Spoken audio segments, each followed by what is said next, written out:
video is part 2 of my crash course on supply and demand, and I will continue with demand curves to explain the concepts of marginal benefit and consumer surplus. There are a couple of principles of economics that we first need as a foundation. First, we assume that rational people are out to maximize their satisfaction or happiness, which we call utility. You make decisions based on what you think will make you the most well off. Second, we say that rational people think at the margin. And this is one of Greg Mankiw's 10 principles of economics. So what does that mean? Well, marginal just means additional or incremental. So you're deciding whether or not to buy an additional pair of shoes or eat an additional piece of candy or spend an additional minute watching this video. How do you make that decision? You will eat that additional piece of candy if the benefit you get from that candy is greater than or equal to the cost to you. So you'll eat pieces of candy until the cost outweighs the benefit, at which point you quit. Now let's think through an example. Suppose a candy bar costs 50 cents, and the store has plenty and they're all 50 cents. So each additional candy bar costs 50 cents. Remember that additional is a synonym for marginal. So 50 cents is the marginal cost, or the cost of an additional candy bar. How many candy bars will you buy? We have to know how much it's worth to you. How much utility do you get from an additional candy bar? Well, let's say the first candy bar gives you $1.50 worth of satisfaction. That's how much it's worth to you. Will you buy that candy bar? Yes.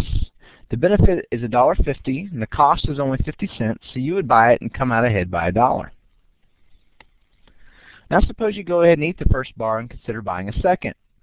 You've already gotten the satisfaction from the first bar, so the second won't be worth as much to you. You might start thinking about calories or something else.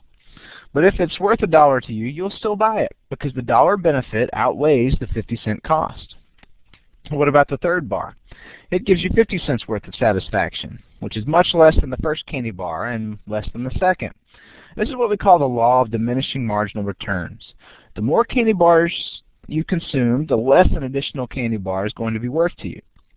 And we assume that you still buy that third candy bar because the marginal benefit is exactly equal to the marginal cost, so you would break even. A fourth candy bar only gives you 25 cents of satisfaction. You're getting so full. The marginal cost is 50 cents, so if you bought this candy bar, you'd be paying more for it than what it was worth to you. So from our analysis above, you would consume 3 candy bars. The third candy bar was where marginal benefit was exactly equal to marginal cost, which I've abbreviated here. We can show that at this point, and only at this point, is where your utility or your satisfaction is maximized.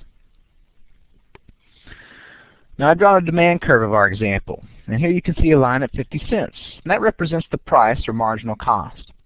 And we want to know how many units we'll consume at a price of 50 cents. Well, here I've drawn how much you value the first candy bar. Candy bar number 1 was worth $1.50 to you, and that also happens to be the maximum that you'd be willing to pay for it. So the height of the demand curve measures the marginal benefit of the given unit. In this case, the first unit is worth $1.50. So the height at candy bar number 1 is $1.50. And the second candy bar's marginal benefit we said is $1, so I've graphed that here. And the third candy bar has a marginal benefit of exactly 50 cents, which exactly equals our marginal cost. So you see a green line here and it overlaps the black line of our marginal cost. Those are on the same line. The fourth candy bar gives us marginal benefit worth 25 cents. And because that is less than the marginal cost, this fourth candy bar is a loser. It wouldn't be consumed. The price would have to fall to 25 cents before we would consume this bar. So comparing marginal benefit and marginal cost allows us to figure out how much surplus utility we're getting with each candy bar, or how much we're coming out ahead in terms of satisfaction. The first bar gave $1.50 of utility or satisfaction and cost us 50 cents. And so the difference between those two is $1. This dollar difference is what we call consumer surplus. It's the difference between what you were willing to pay, $1.50, and what you actually paid, 50 cents. By consuming all the units for which you either come out ahead or break even in terms of consumer surplus, you maximize your utility. We can illustrate that graphically using our demand curve. Here we have a measure of the consumer surplus from buying the first candy bar. So here we shade in the entire area of all the transactions we've made, and that's your total consumer surplus from buying 3 candy bars at a price of 50 cents. All right, so here we can see the first candy bar. All right, this is the consumer surplus that we got from it. And if we go down to all the candy bars that we consumed at a price of 50 cents, this entire triangle shaded in is our total consumer surplus. All right, simply remember that consumer surplus is the area above price and below the demand curve. All right, turns out with straight lines, this area is pretty easy to calculate. And note here the formula for the area of a triangle. If our lines weren't straight, we would have to use integration from calculus, which is a little scarier, and we don't want to have to do that. Here's another example. Let's suppose that this is gallons of milk. And on the left-hand side, you can see the demand curve hits the y-axis at $10. That means that you wouldn't be willing to pay more than $10 for any amount of milk at all, no matter what.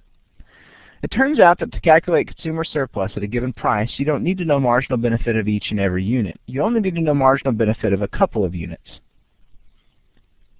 At a price of $7, what is consumer surplus? I've shaded it here.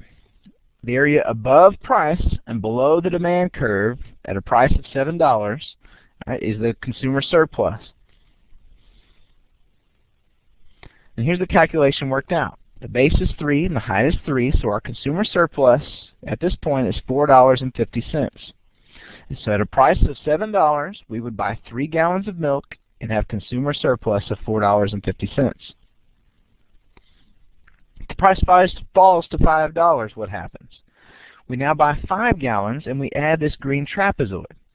The square part of the trapezoid represents additional consumer surplus we would get from the original 3 gallons we bought, now at the lower price. The triangle part represents the consumer surplus we get from the additional 2 gallons that we buy. By breaking this trapezoid up, we can calculate the area of the square part first, which comes out to $6, and then the area of the triangle part is $2, meaning we now have $8 of additional surplus, which is the green trapezoid. If we add that $8 to the consumer surplus we had at a price of $7, we get our total surplus, which is the area of this entire triangle. That comes out to $12.50. So we notice from our above example that as price falls, we consume more. And consumer surplus increases, and that's important to remember. And the converse is also true. As price rises and we consume fewer units, consumer surplus decreases. The triangle shrinks. Always remember that the height of the demand curve measures the marginal benefit of a specific unit. If the marginal benefit of that third candy bar or whatever increases, then that means we must be on a new demand curve. The demand curve shifts, in other words. So here's our original candy bar demand curve. Now suppose that you value candy more because you're suddenly hungry. Or maybe your girlfriend told you that she likes candy bars. For whatever reason, each candy bar is now worth more to you. Well, what does that mean? According to this graph, the first candy bar is now worth $2 instead of $1.50, and so on. Right, so here we're assuming that each candy bar is now worth an additional 50 cents more to you than it was before. So what does that mean if the price is still 50 cents?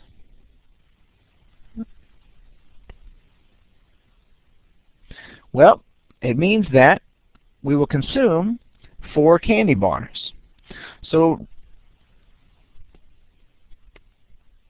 recall that previously the 4th candy bar was worth only 25 cents to us, and so we wouldn't buy it because it would cost us more than the satisfaction that we would get. But now that we value the candy bars more, that 4th candy bar is now worth 50 cents to us, meaning that if the marginal cost is 50 cents, we would just break even, so we would buy that candy bar.